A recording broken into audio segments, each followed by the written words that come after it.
and welcome back to Risc-V emulation in a high-level language. Last time we were looking at completing our assembler, but we weren't quite done when I finished the session. And I'm hoping that this session will be the final session and that will result in the completion of a pretty useful, if crude, assembler for Risc-V. So let's review where we left off, and we'll see what happens when we try to run our assembler and our sample program.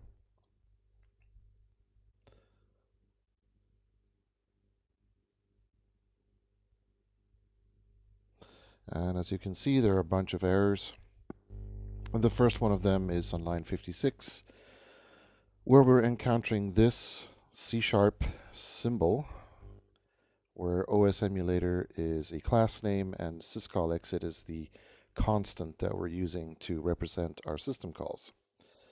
And our little assembler doesn't understand symbols, or sorry, let me take that back. It doesn't understand um, macro definitions or any kind of replacement mechanism where we want to represent a number with a string or a name. So what we would like to do is extend our assembler to support this. To make our lives easier, I'm going to remove the prefix class here because our assembler has no notion of classes. So we'll remove that prefix, and then we'll assume that this part of the name will serve as a disambiguator. And this, for the purpose of demonstration, this will be ample. Then what we'll want to do then is introduce a new syntax that allows us to tell the assembler, by the way, this syscall exit string or word is actually a number, and that number is 0. So I'll write here at the top of the program syscall exit, and then we'll use the directive EQU, which traditionally means equate or is equal to, and then we'll say 0. And the reason why I'm using this word is by tradition. I grew up with assemblers that had this symbol. Some other assemblers might define this as an equal sign, but we'll stick with EQ because it's just a little bit more visible than the equal sign. Also, at least initially, this assembler is going to be a very simple implementation of we'll have a very simple preprocessor capability. So the only thing that you can have on the right side of an EQ is a single token or single symbol. In fact, a single number. Um, if, uh, if if our work takes us there, we may make this a little bit more powerful, but for now, this will be sufficient for our needs. So this equate then would introduce a new symbol, but this is not it's not a label that we would give to the linker. It's just an internal symbol that the assembler uses to replace all occurrences of this string with a 0. And there was another one as well, I think. Yes, this is called write. So let's remove the prefix and then introduce this called write, and that was a 1. And let's tidy up our assembler code a little bit. There we go. All right, so those are the two system calls that we're using, and if you want to, you can then go and add some more labels. For instance, this 0 that we're assigning to register 10 is an exit code. So we might say exit code success, and that's another label. Or equate, like that. Okay, so how do we implement this directive? Well, let's first write a unit test for this, because we want to make sure that we are always being honest and making sure that we're not introducing any bugs. So we go to the test assembler here, and we'll add an equate. So we'll add a test. We'll call it void tasm equate or EQ. And so we'll run a test where the program that we're running is going to be first an equate. So we'll say num equate 2. What about minus 2? And then a new line, and then the next line is going to be how about an add I, our good old friend. And on the add I, we'll add I to register 3 num, like that. And this should be equivalent to add I 3 0 minus 2. And so the assembler is responsible for replacing the word num with the numeric value minus 2. All right, so if I run this, I expect my unit test to fail. And now we have to, well, first it has to compile. Where's the error? I have one parenthesis too many. There we go. All right, run our unit tests. And now, how do we implement this? Well, first thing we're going to have to do is when we recognize a word in our assembler, we're going to have to do a check to see, is this a equate that we've defined? And if it is, then we need to return a different kind of token and in its value. If, however, it is not recognized, then we should return a word token, just as before. Secondly, we have to keep track of all the equates that we've seen so far, so we'll have a dictionary that will map string names to values. And then finally, we have to recognize the equates directive itself. Let's start by adding the dictionary of values. So we'll go to our text assembler and we'll add to the end of it here, we'll add a private dictionary which maps a string to a number, and this will be our equates. And then in our constructor, we need to initialize the equates to an empty collection. And then in our main line parser or assembler,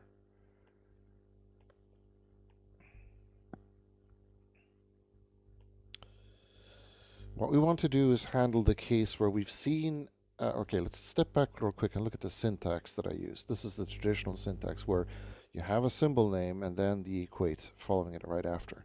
So this is similar to, but not identical to, the way our labels work. And the way our labels work is they expect a colon to follow. But if we don't see a colon, then we just continue. Now the equate is different. It is a, we cannot have multiple equates on the same line. Each equate is its own directive. It has to be on its own line. So what we'll do is we will intercept the line parser right after it is recognized that there is a word. So it's gotten a token string, and it will notice that there's no colon following it, so it will fall out of here and end up here. So what we'll do here now is we'll say we have seen a word. Is it a directive?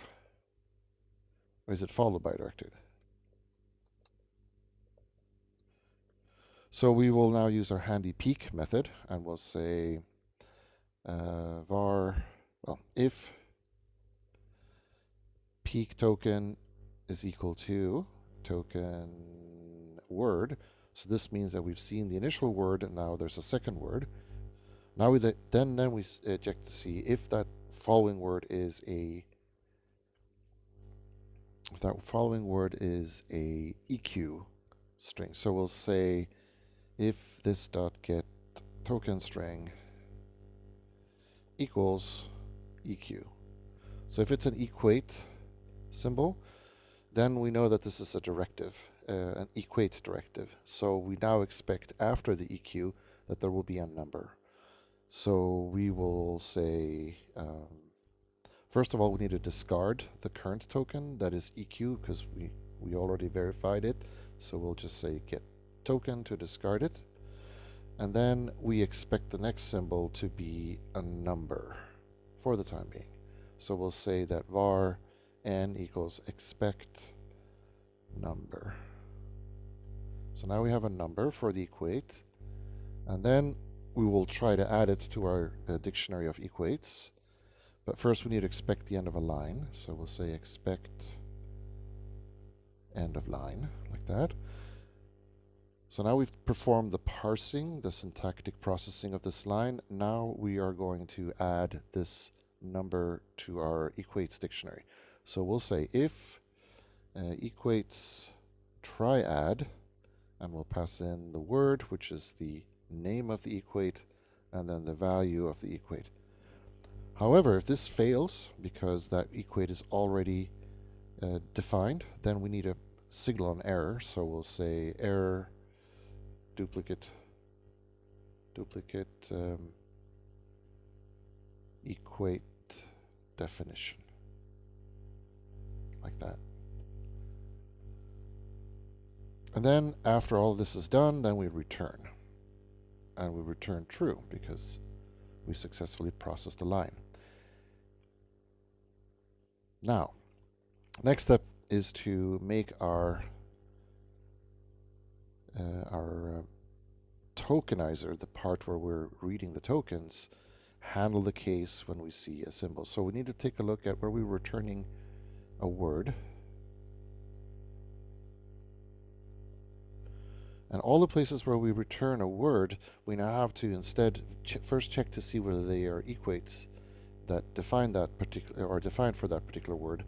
And if so, we then replace the token with a value and return the value. So what we'll do is we'll replace the places where we say return token word with return, let's call it maybe equate. Like this, and as here as well.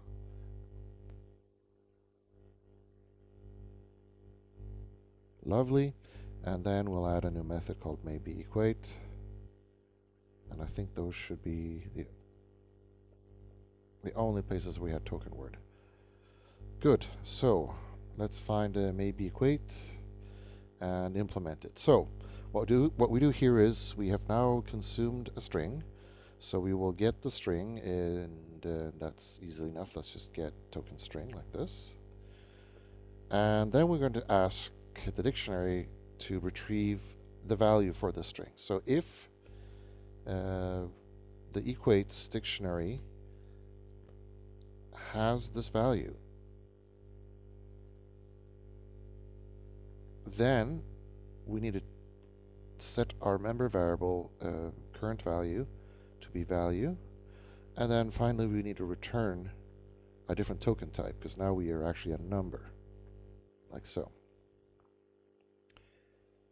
Otherwise, we just fall back to the previous behavior, which is token word. All right. So having made all those changes, let's see if we can get our unit tests to pass.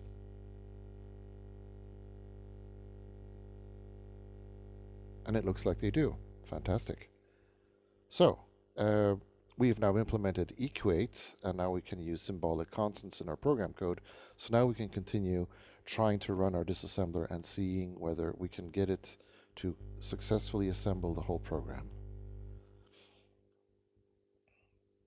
And of course it won't, because there are still a few more instructions that we haven't implemented. So here's ecall, jaller, lbu, bne, and so on. Let's implement those real quick. And we'll not implement unit tests for them because we've already implemented similar unit tests for other instructions. So we'll just go through and implement them coldly without a net, so to speak. Okay, so let's start with ecall. And ecall is going to be a special case instruction because it doesn't follow one of the patterns, since it has two, it doesn't have any arguments. So it won't follow the pattern of the Risc-V instructions, which always have at least one argument or operand. So we'll say ecall, and we'll just ignore the opcode, and then we'll say asm ecall. So this is a custom assembler for that particular function. And then we'll implement asm ecall.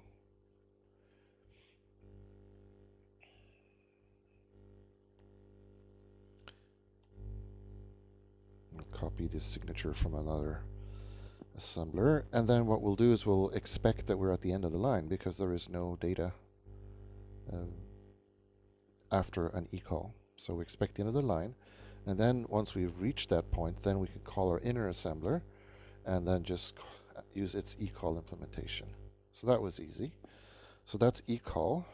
Now let's do Jaller, jump and link register. So Jaller would go here, and we'll steal the implementation from our old assembler. Let's find Jaller here. Oops, helps if I type it correctly. Okay, so this is an I type instruction. So we'll grab the opcode from here, and then we'll put it here, and then we'll use an ASM I to implement that. That looks good. Next is LBU. That's going to be very similar to LW. Load byte unsigned. And so we need to find out the opcode for LBU. And that's over here. And we'll put it here. That looks nice. Great. Then we have break or branch not equal to. That's going to be similar to the other branches. So it's an ASM B instruction. But we need to implement BNE here. And then BNE is this opcode. As you can see, this is getting pretty mechanical now. And then we have another Jaller, but we've already done that. And that's the last one.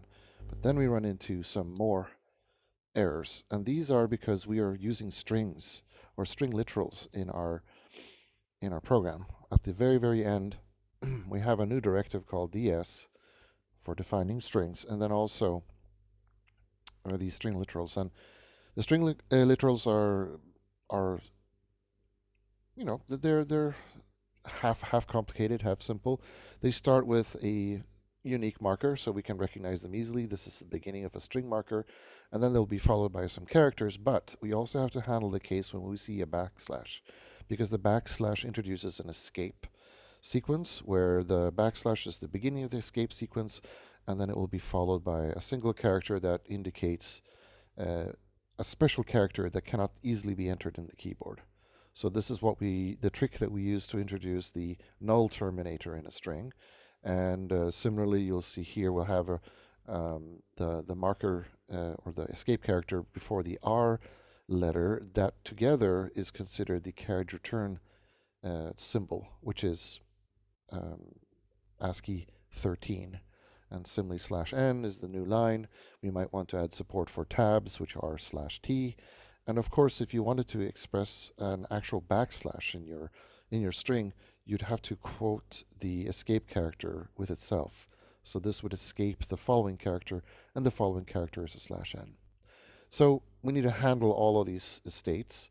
So we'll add some unit tests to handle this because we want to be careful. So let's go to our unit test then and find the places where we were writing token recognizers. That was right about here. Yeah, here we go. So let's add a test. And the test is going to be empty string. So we'll need to recognize an empty string because you have to support that. So we'll create a test where TASM is a text assembler, and we'll give it a empty string. And now our life gets complicated by the fact that the C# language uses the double quotes as its string delimiter. So in order to include an empty string, I have to, for the sake of C#, add a backslash and then a double quote, and then another backslash and a double quote. Now the C# the C# compiler will compile this into 2 consecutive double quotes within the string literal that is introduced by the surrounding double quotes. So this can be a little bit confusing. I'll add some spaces around this so that it's clear what we're doing. So again, this is the beginning of the C# string literal.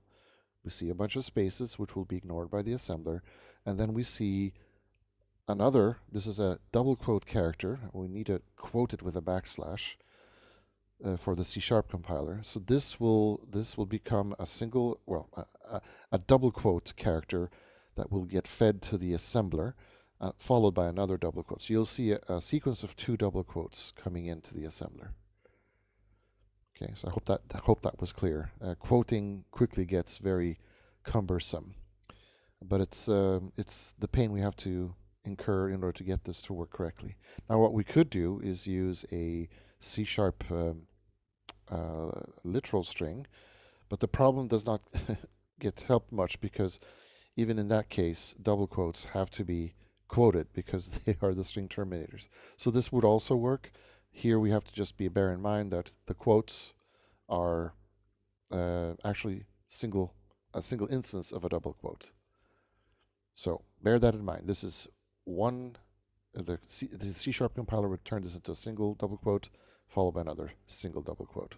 So a pair of double quotes, that's an empty string. And so what we want to do now is ask the assembler to TASM get token. This should now return a new token type. And that token type is going to be, we'll call it string literal. So it is equal to token.string literal. And then also, we expect that if we call the assembler's get token string, that should return the empty string. So the get token string that we previously were using for reading in the value of a word will now also be used for the literals. So in that case, the literals will be what the assembler does of this string of two double quotes. So let's implement a string recognizer in our tokenizer in our text assembler. So how do we recognize that we're beginning a string? Well, we look for the single quote. That's easy enough. So we'll say if we see a single, well, a double quote, then we jump to a new state in our recognizer where we say we're in a string literal.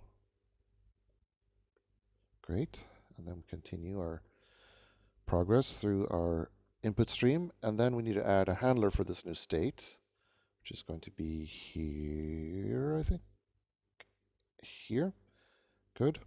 So when we are at the end of a string literal, we have to handle the case when we see the new line, or end of line. So if we see an end of line or a new line, then we are in a bad state. We are a string literal is not allowed to span multiple lines in our primitive assemblers, so we will have to handle those cases. So if we're at the end of the file, which is -1, or if the character that we're looking at is a carriage return or a new line, then we are invalid. However, in the case when we see a new line or a carriage return, we have to back off and perform the usual new line check. So what we'll do is we'll say for these two cases, we will just return an error. We will say error unterminated string like that, and then we will return, what should we return here?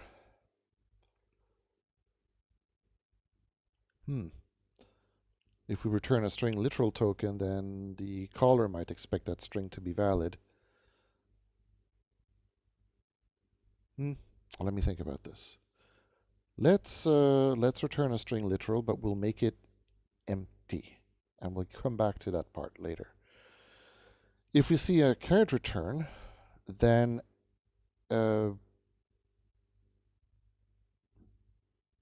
actually, let's do this. If we see either a carriage return or a line feed, then we'll back up a step. so that we can reposition our recognizer to something that is known reasonably valid. This will help our logic that synchronizes the input streams to the ends of lines. So that will do that. Now for the end of file case, it doesn't make sense to rewind. We've reached the end of the file, so we'll just copy that part of the code. So now we've handled the error case. Either we hit the end of the input or we hit the end of a line. And if we hit the end of the line, we back up one step so that the next time we call read token, we will return a nice end of line token. Good. Okay, but if it's any other character, well, let's hold on a second. If we do see another double quote, then that means we've hit the end of the string. So we have to handle that case now. So if we see this character, then we're at the end of the string. And so now what we want to do is return token string literal. However, we have to be careful now because the string characters that we are accumulating while we're reading through the input file, they have to be interpreted. They have to be converted into a string literal because we have these escape characters. And so what we're going to have to do is introduce a member variable that will keep track of the characters in the string that we've seen already and put them inside of a string builder.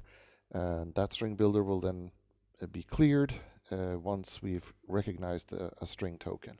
So we're going to have to add that to our class, and we'll add it up here. We'll have a private string builder, which for those of you who are not familiar with the .NET runtime, is just a place where you can start accumulating the characters that constitute a string. So we initialize our string builder, and then in the beginning of our read token function, we will make sure that the string builder is cleared, that is, it's empty. And then whenever we encounter any other character than a double quote, we will then take that character and add it to our string builder, and then continue. So we remain in the string literal state. But if we see a terminating double quote, then we are done and we return our string literal.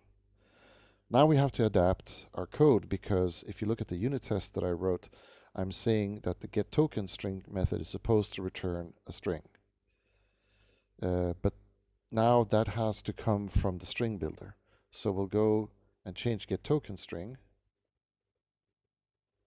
so that it instead, so this is now reading from the input stream. We're going to have to change the logic of all of this code so that instead of doing this, it will return whatever we accumulated in our string builder. So we'll say, in fact, let's do this even better. Let's have a situation where we have let's see, where do we have it? Get current value. Right, so we have a member variable called current value. I think we'll introduce, for the time being, let's create a private member called current string.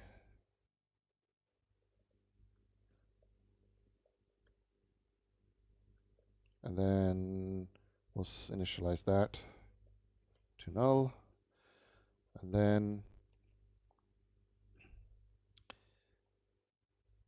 getTokenString will return getCurrentString.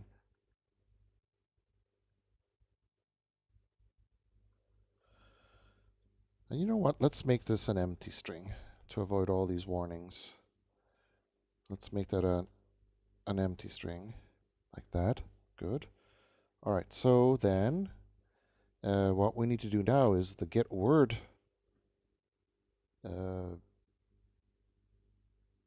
when we are accumulating the letters for the word state,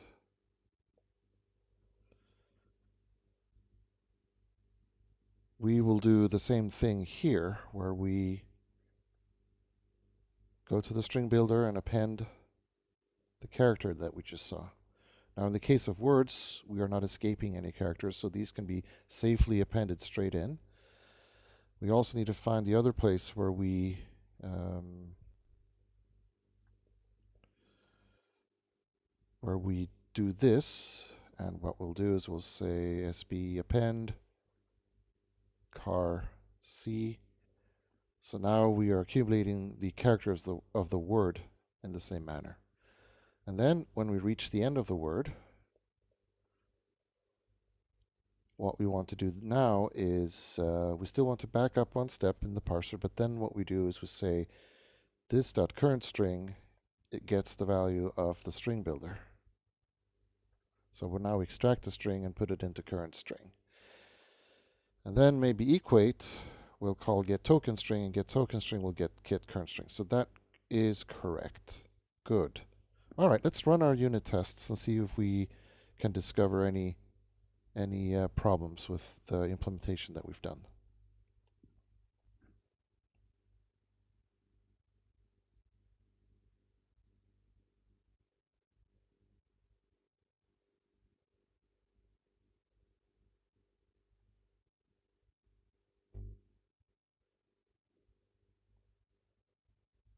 Okay, so we have one error. Let's take a look at that. Oh, there's more. There's more than one error. Okay, so we have a few errors that were... All right. Okay, so we have to make sure that when we peak our tokens, let's see.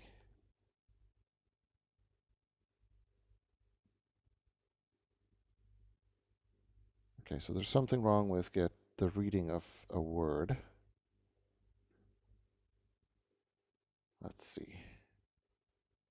We seem to have gotten a J when in fact we should have been my label. Okay, all right, so let's put a breakpoint in our text assembler and try to figure out what is going on when we're reading J. So where are we? We are, there we go, assemble line. So let's put a breakpoint right about here. So let's debug this instruction.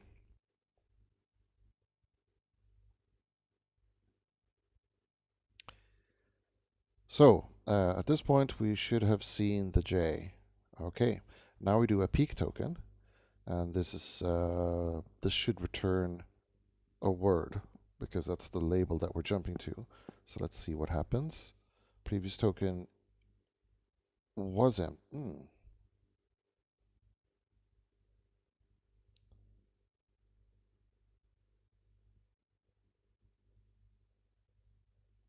All right. Now this is correct then. So this will spin through until we find the handler for J. Let's put a breakpoint to find that. There we go. Okay, now we say expect symbol. Expect symbol wants a word. The previous token was a word. There's something screwy going on with our caching here. Let's go back to our code and see the changes that we've made. So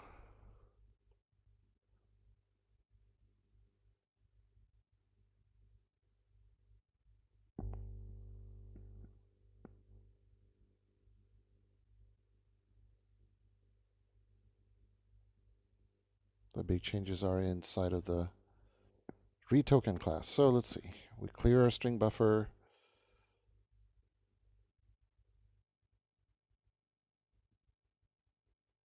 You know what? Let's put a breakpoint right there. And let's see the behavior as we read a token. I think that's the best way to deal with this. So we run our unit test again. And it's happening when we see two symbols following each other. Let's see what happens.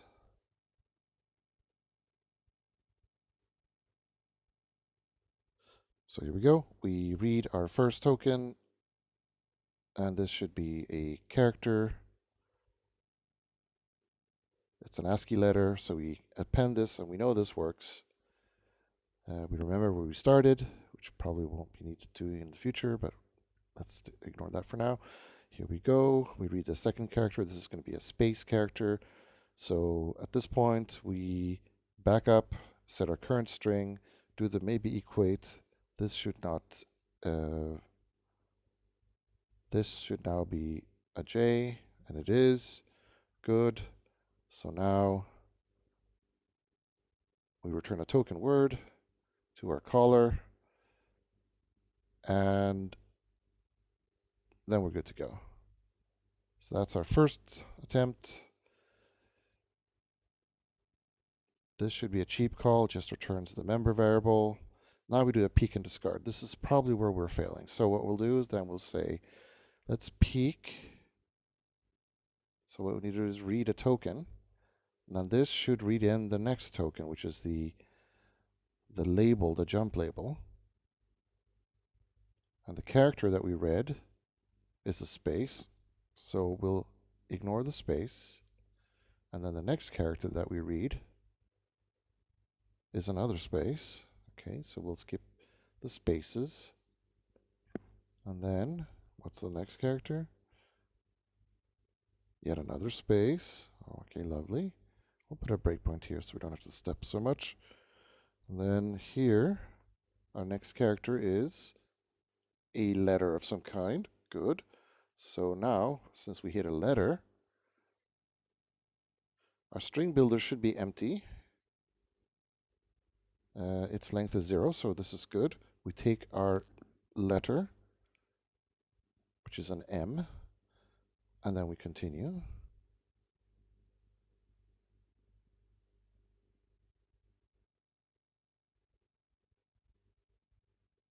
And we can continue until we reach this spot here. And we don't. Okay, so we hit the... Oh, we'll have to do that again. That was interesting. We ran into the... We didn't leave the case the way I expected it to. So let's run this again. We can focus now on the part where we are accumulating the string tokens. So we know the first token works fine. And here we go. We extract it. Ah, this is the bug. Okay. We need to do the same trick here. Maybe we can move this logic into maybe equate, because that let's do that. Let's move this logic into maybe equate, like that. And then this becomes rather redundant, but that's fine. We'll leave it the way it is. Okay, and then all the places where we call maybe equate will now properly handle strings. Good. Let's go back then to our unit tests and run them again. And yes, you just got to see the wonderful world of live coding, where you can run into bugs at any time. But we fixed the bug, and it also fixes or implements our test for the empty string, which is what we did way back when. So now let's add another test for a single character, and we're going to assert that single character string. We're going to assert that works as well. And this should work now because we already implemented the logic for it. So let's run all of our tests for our text assembler. And that should be successful. Indeed it is. Now we have to handle a tab. So escaped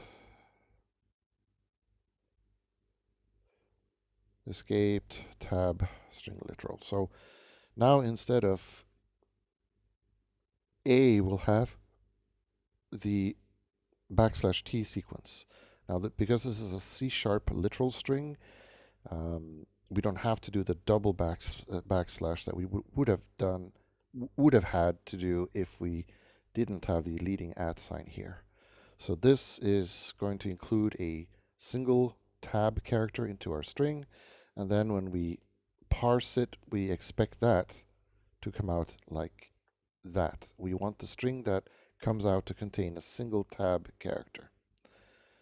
Now, if we run our unit test, this is going to fail because we haven't implemented escaping yet. So let's take a look at what would be required to implement that. So let's take a look at our handler for the string literal.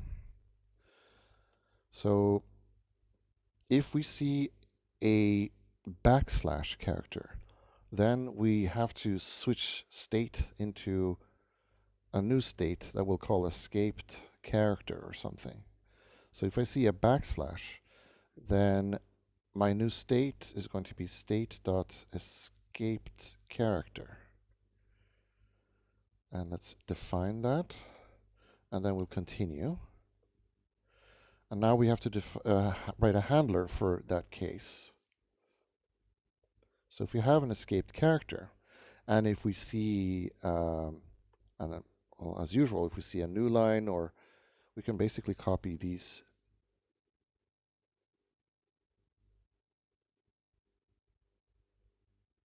So if we see any one of those characters after a backslash, then the string is malformed, and so we complain loudly.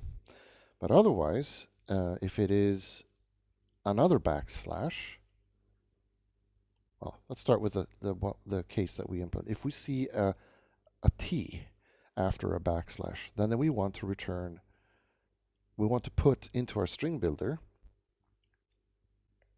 the character for a tab. So it's important that you understand what's going on here. We've seen in the assembler has recognized a backslash. We came to this case, and now we find a literal T. Backslash and literal T, they should be interpreted as a tab. So this is us telling us the C-sharp compiler, I want to add a tab character to the string builder, not the string sequence backslash T. We've done an interpretation here. And once we've seen a backslash T, then we continue, of course. And we might as well add the cases for new line, which they're going to be very similar. If we see an N following a backslash, then we just append the literal,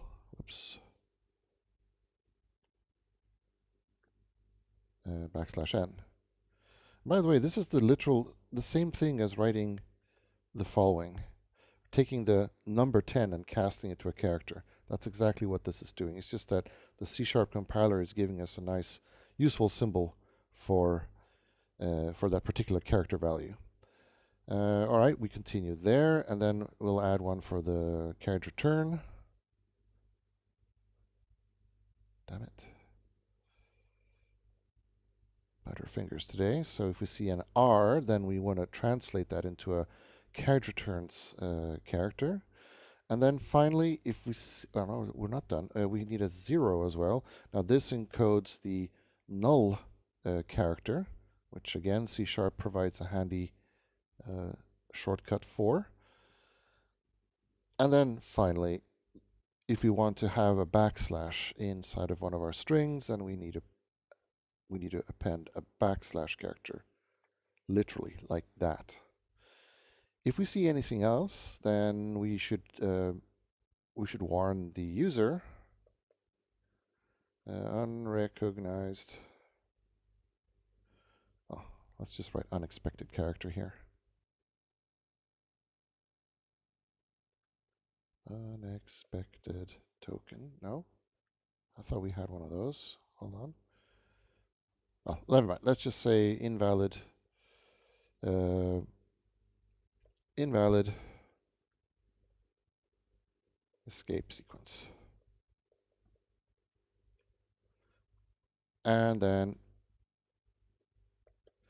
but here's an important point. Continue we need to resume our parsing of the string, but we need to go back to the previous state, which was the state of string literal. So we have to say state equals state.string literal. Otherwise, we would end up stuck inside of this escape state. Okay, so state string literal, state string literal, all of these cases, and then continue, and then we need to get rid of this spurious character, and then we are back in business. All right, so having done all of those, we should be able to handle this particular case. So let's run our test.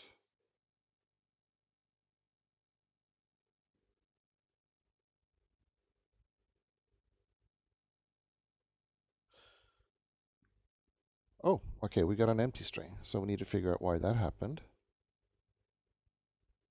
Let's go to our, we should be seeing this. Here we go. Ah, right. I think I know what the problem is. When we return out of this, when we see the terminating string, yeah, here we go. We have to say this dot string, previous string, or current string equals sb dot toString. There we go.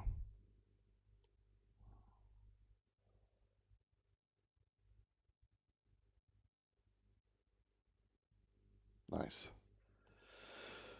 So let's, now that we are handling strings, now we need to handle our final directive, which is ds. If you recall, we had ds when we try to run our assembler on our test program.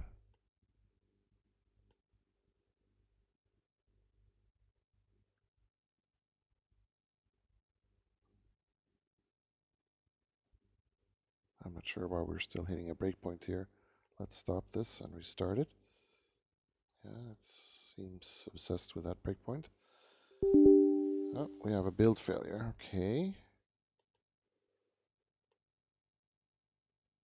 Ah, spurious character.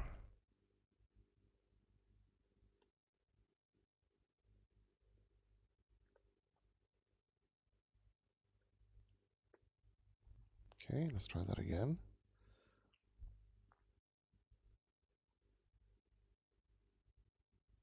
All right. So we need to implement ds. ds would be definition of a string, and it's a directive. So we can go to the place where we are handling the other directive, eq, and actually the way we defined the strings, they are labeled, so we can make this into one of these handlers or one of these encoders. So let's do that.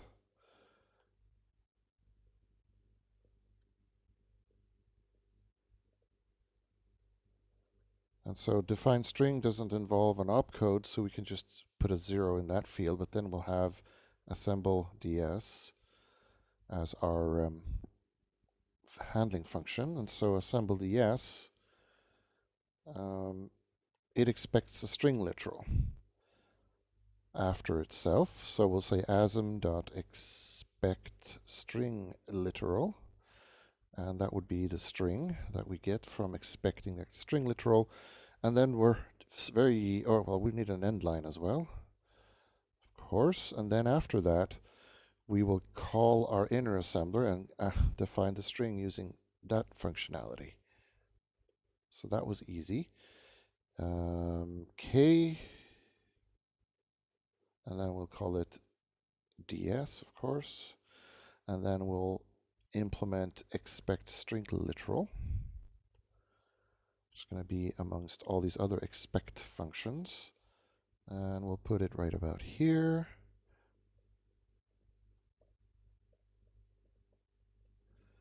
So expect string literal. We'll want a token. And if that is not a string literal, then we will have to return an error. Expected a string literal. And then we will just return an empty string. Otherwise, we return the current string. There we go. Will it work? First try. Let's give it a shot.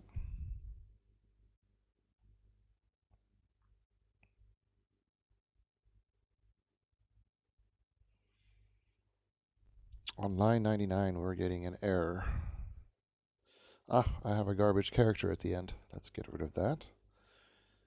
Our assembler caught a syntax error. That's good.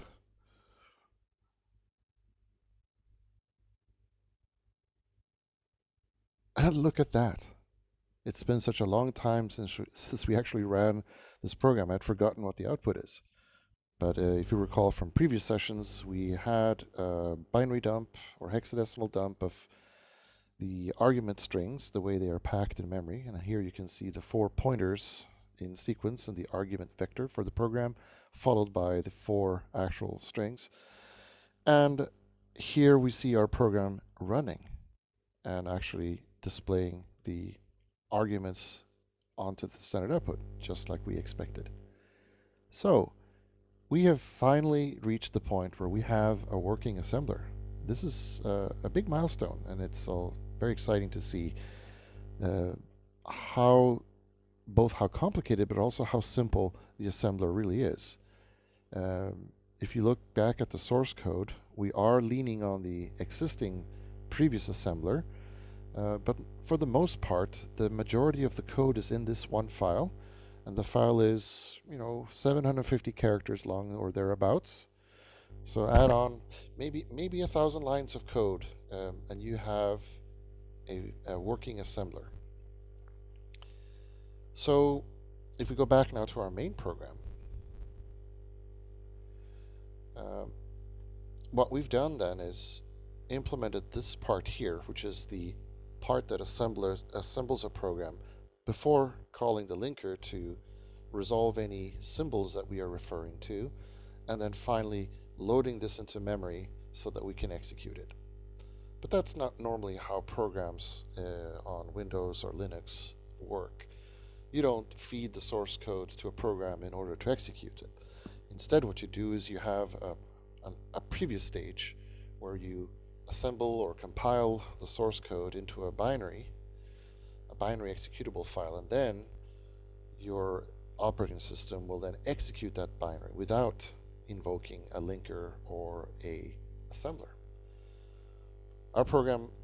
Our main program does all of those things today, so we want to start considering what we need to do to split this up into separate components that do different things.